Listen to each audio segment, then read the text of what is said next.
Somebody's amped up. Welcome back to the channel, everybody.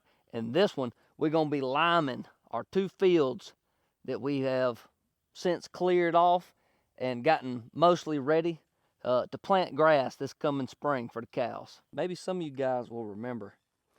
Over here is where we cleared a bunch of land in one of them previous videos I've made. Got all this, killed the Jap grass off, and got it cleaned up, and since just been letting it grow up. And then right here is where we cleared all this bamboo right beside this trailer. We're still gonna get this old mobile home out of here probably pretty soon. Kind of the 2 fields that we're gonna be taking care of today is this 3-acre field right here that I just got it ready last week. It's pretty much ready to go. And then now all we have to do, this is probably, I don't know, 4 to 5 acres right here that we need to get ready.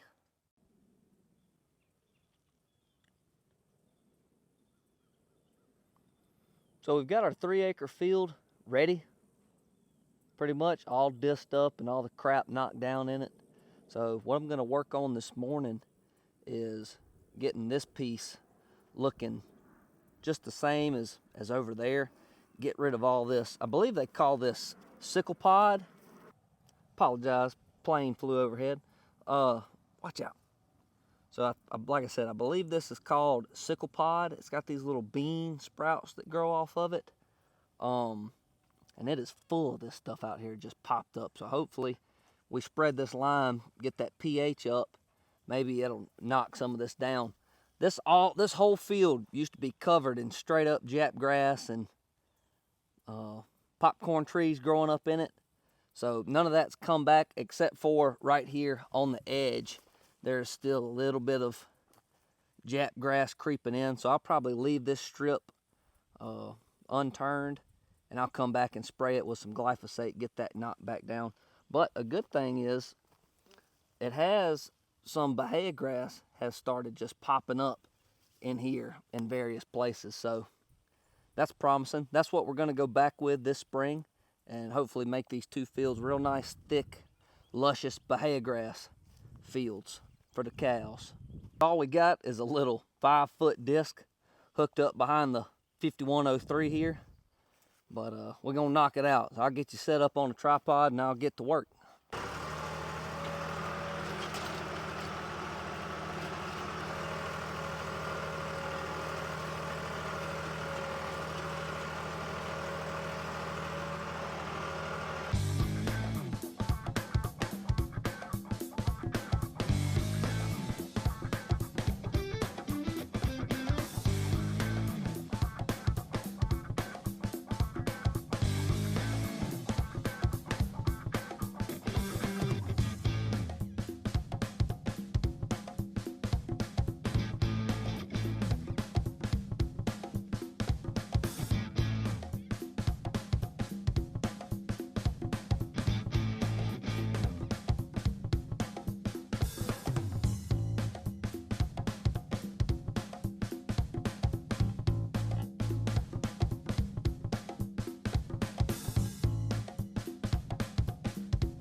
All right, so now we've got both of these fields pretty much ready to go. I should have done this field probably last week to let this stuff die down and then hit it one more time before we spread the lime, but just ran out of time. So this is going to have to do.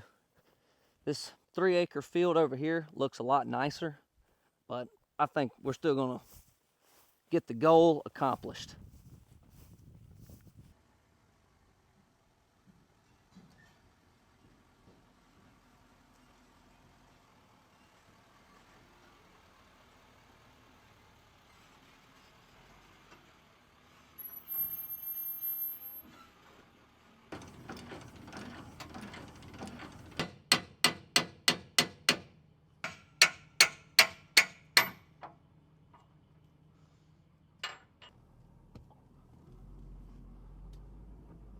So I went down to the local feed store this morning and got me 5.5 tons of Dolomite lime. This particular place, if you buy the lime from them, the spreader comes included. So that was nice. I think it was about $85 a ton. So I'm gonna get the tractor hooked up and we'll go spread this out.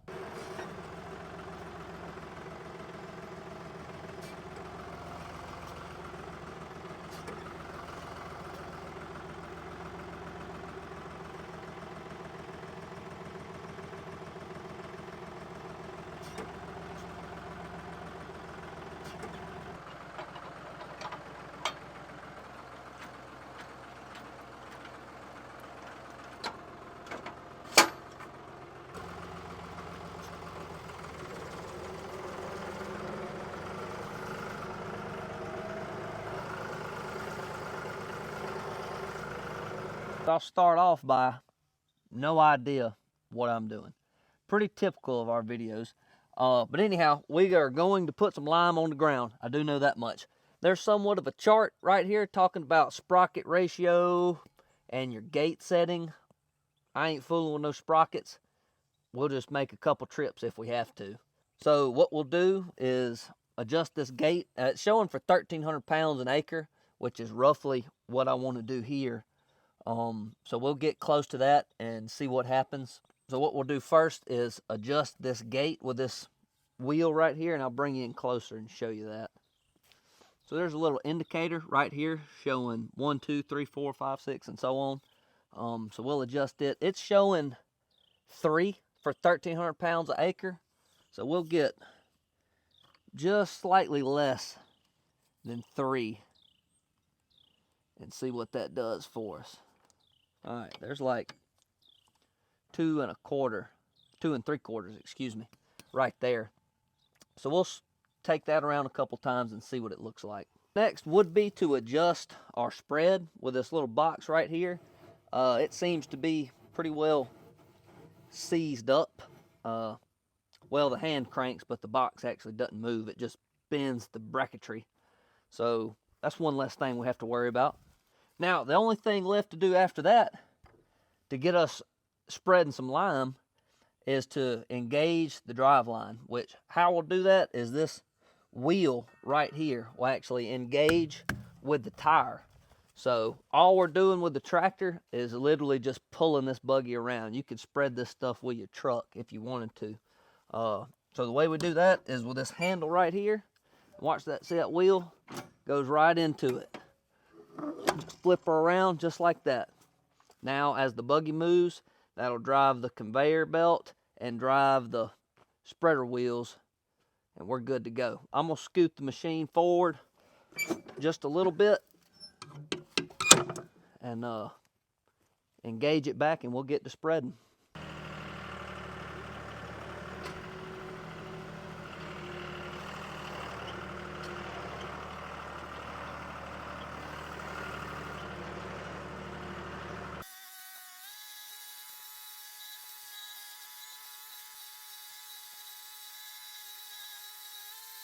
So I don't think that was near enough. So I'm gonna make one more pass on the same setting, back through the same track I just did, and then adjust the gate a little more for the rest of the field.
So for this field, I went ahead and adjusted our wheel to just over 3 on the gate, because we really haven't used very much so far. It's not throwing it on as thick as it needs to. So I made 2 passes over there. I'll see what one does in here, but we're probably going to end up hitting that one again and probably this one again.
Well, it's the next morning, and I'm kind of tucked up here behind the woods a little bit just because of how windy it is today.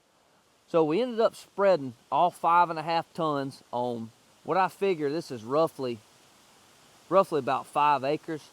I tried to map it on Google Earth, which is what was the recommended amount for my soil samples. I took several soil samples and sent them to Auburn University and got the results back. I think it was like $10 a sample, and each one of them said, as far as pH is concerned, that 1 ton per acre of lime is what I needed. So that's what we did. All that lime we spread ended up being right under $500. Is $480, $490 something, I believe. And it rained a little bit last night, which is fine. It didn't rain a lot. So today, what I'm going to do now, because I have the opportunity, we don't have any grass established that I want to keep. So what I'm going to do is run through with the disc again over everything and turn that lime down into the soil. I saw a older gentleman from LSU on a video one time talking about if you have future pasture ground or aren't wanting to keep whatever grass you have established in there, that you can really improve the pH by turning that lime into the soil. Of course, you don't always have that option if you have a nice pasture that you don't want to destroy with a disc. We're not in that situation. I want to tear up all this stuff as much as I can, kill these weeds and junk growing in here, because I plan on planting some bahia grass, some Tifton 9 bahia, this coming spring. So we'll go ahead and turn that lime into the soil and hopefully really bring up that pH quicker than we would just top dressing it.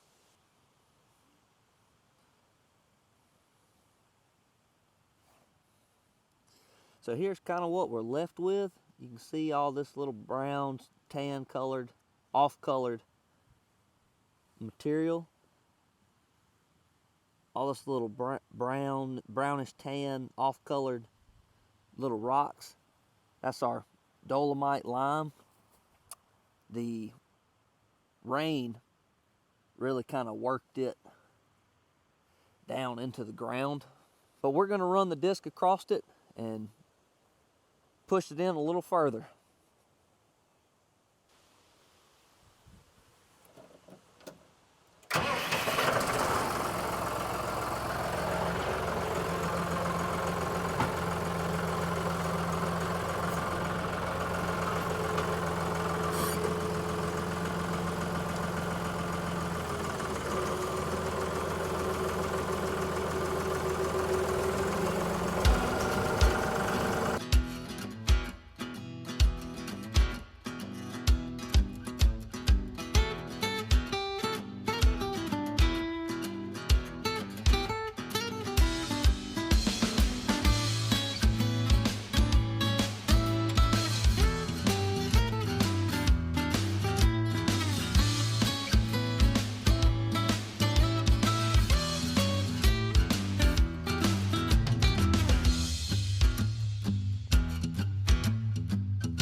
Guys, that's a wrap for this field.